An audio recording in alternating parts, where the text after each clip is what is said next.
everyone, this is Warhawk Beyond 2040, bringing to you another edition of the Wrestling Discussion Series. And July 7th, 1996 marks 27 years ago that Hulk Hogan shocked the entire wrestling world when he turned heel and joined Kevin Nash and Scott Hall to form the New World Order, aka the NWO. So, for today's edition, I am going to be talking about the success and failures of Hulk Hogan's heel turn, which still to this day could very well be the most shocking moments of all time. So, everybody knows that Hulk Hogan was, without a doubt, the biggest star in wrestling history. In many ways, you could say that Hulk Hogan helped put wrestling on the map, which I'm not going to disagree with that fact. When you think of wrestling, you think of Hulk Hogan. Hulk Hogan was the ultimate babyface who always rose to the occasion and always overcame every challenge and obstacle, whether that was facing Mr. Perfect, Paul Orndorff, Randy Savage, or Andre the Giant. Hulk Hogan was wrestling's answer to a superhero. He was like a superhero with his iconic red and yellow colours and his never give up attitude, eat your vitamins and say your prayers. There wasn't anything that Hulk Hogan couldn't do. Hulk Hogan was the guy that could do no wrong. He was, as I mentioned, he was the ultimate superhero of wrestling. So after losing his final match to Yokozuna at the first ever King of the Ring pay-per-view in 1993, Hulk Hogan would take a sabbatical and ultimately leave the WWF and jump ship to WCW in 1994. And you could sense that the wrestling business was changing. Fans were getting a little bit more older and a little bit more mature, and they were yearning for something different. Hulk Hogan's act was getting very stale, and it was very clear that the writing was on the wall for him, as wrestling fans were starting to flock to the more anti hero kind of characters, and guys like Stone Cold Steve Austin and The Rock would come into the picture a few years later, and the fans would flock to them. So it was obvious that change was in the air. And Hulk Hogan, whereas he was the biggest star of the 80s and to the early 90s, by 1994, Hulk Hogan was starting to experience some boos and he was getting very stale. So he needed to change his act or otherwise he would get left behind. So in 1996, Kevin Nash and Scott Hall jumped from WWF to WCW and they were portrayed as the outsiders. And all throughout the weeks leading up to the Bash at the Beach pay-per-view, Kevin Nash and Scott Hall would say that they had a third man with them and they weren't going to reveal their third man until Bash at the Beach. And lots of speculation was running rampant. Who was the third man? Who would join Kevin Nash and Scott Hall? So it ended up being a handicap match. Kevin Nash and Scott Hall versus Sting, Randy Savage, and Lex Luger. And all throughout the pay-per-view, everybody was wondering who was the third man. Scott Hall and Kevin Nash were saying that the third man is in the building and he will come out when he's good and ready. So towards the final closing moments of this handicap match, Hulk Hogan came out to a big babyface reaction, as you'd expect, because he was still very much the beloved heroic babyface, even though his act was already getting stale. And it looked like he was coming out to even the odds for Sting's team. And the commentators were like saying, well, whose side is he on? Thanks, Heenan. Anyway, so Hulk Hogan came out and shocked the entire world by dropping his iconic leg drop on Randy Savage, thus turning heel, which absolutely sent the wrestling world nuclear. I still remember it like it was yesterday. It was something you never thought would ever happen. Hulk Hogan turning heel, going to the dark side, joining two of the biggest heels in the company, and essentially declaring that he was going to take over the wrestling business. It was an unbelievable moment, and watching the promo with Mean Gene Okerlund as the fans were throwing rubbish and bottles at Hulk Hogan, it was just nuts. It was just absolutely nuts. Fans were in shock. They booed. Wow.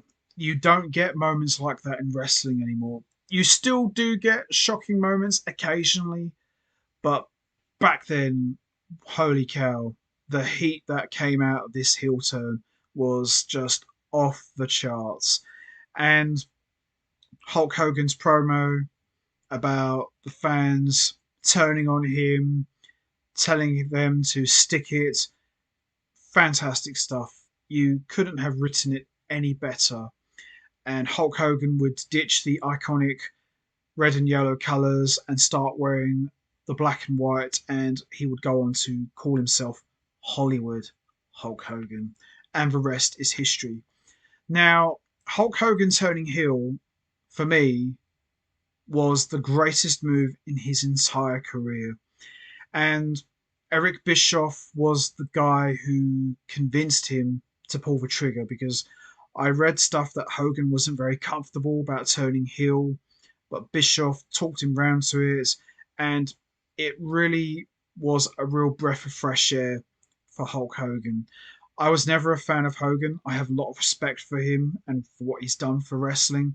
But I did enjoy the Hollywood Hogan run. I thought he was very entertaining. He was definitely the man you love to hate. And he completely changed his look. He started having this dark beard, this 5 o'clock shadow over his blonde moustache, and his hair was a lot more darker. His clothes, as I mentioned, black and white. He started wearing this big feathered bow that Hollywood movie stars used to wear back in the old days. Black and white shades. He was definitely the man you love to hate, and his WCW world title runs were just absolutely insane. He used to hold the title for like 2 or 3 years and hardly ever defended it. He used to draw heat from the fans, and it was kind of ironic because Hulk Hogan for so many years was this beloved babyface, and now he's like the most hated man in wrestling. It was fantastic, and I still say to this day, out of everything Hogan's done in his career, his run as a heel is still to this day the best work he's ever done. And you think about that for a moment.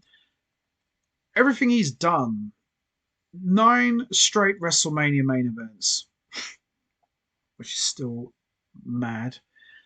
You think about that. All the times he's headlined WrestleMania, all the guys he's faced, and I still say his heel run was the best ever. It just doesn't get any better than that. He played the cowardly heel perfectly, and as the leader of the NWO, yeah, he was a monster. He was definitely the man you love to hate, even though there was a large portion of fans who didn't really want to hate Hulk Hogan. But he was so good at being a heel, equally as good as being a face. That's the thing about Hogan, especially in those days. He could make you love him one moment, and then he could make you hate him the next. But deep down, you still loved the guy, you still respected him. But what a heel he was. And he had some great feuds with Goldberg, Sting. That was a fantastic feud.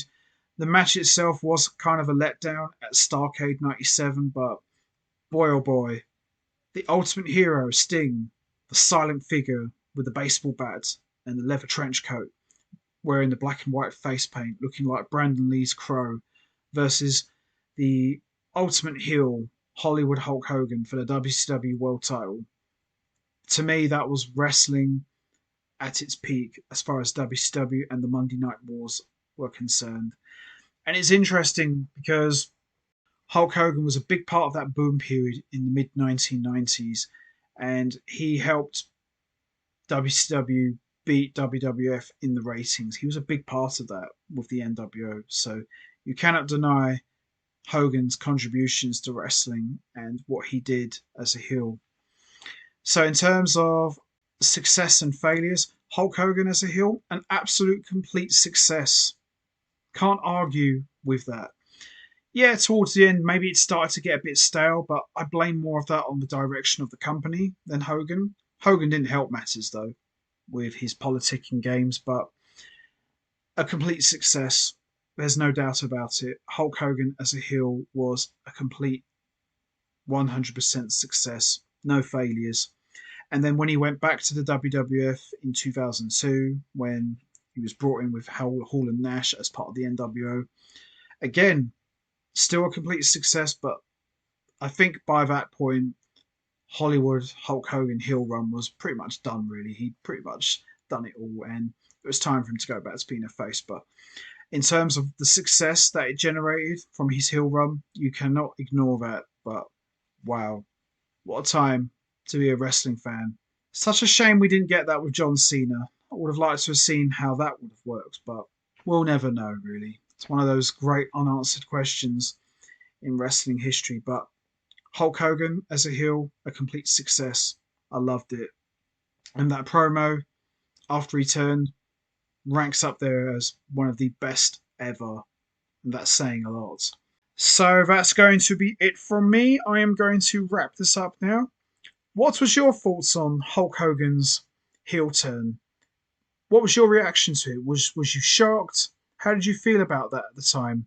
Do you look at Hulk Hogan's heel run as a complete success? Do you look at it as a complete failure? What was your favourite feuds and moments from Hulk Hogan's Hollywood heel run? You know what to do, guys. Hit the like button, hit the subscribe button, leave your thoughts and comments down below. And I will see all of you next time for another edition of the Wrestling Discussion Series. So until then, take care, everybody, and stay safe. And once again, as always, much appreciated. Thanks for listening.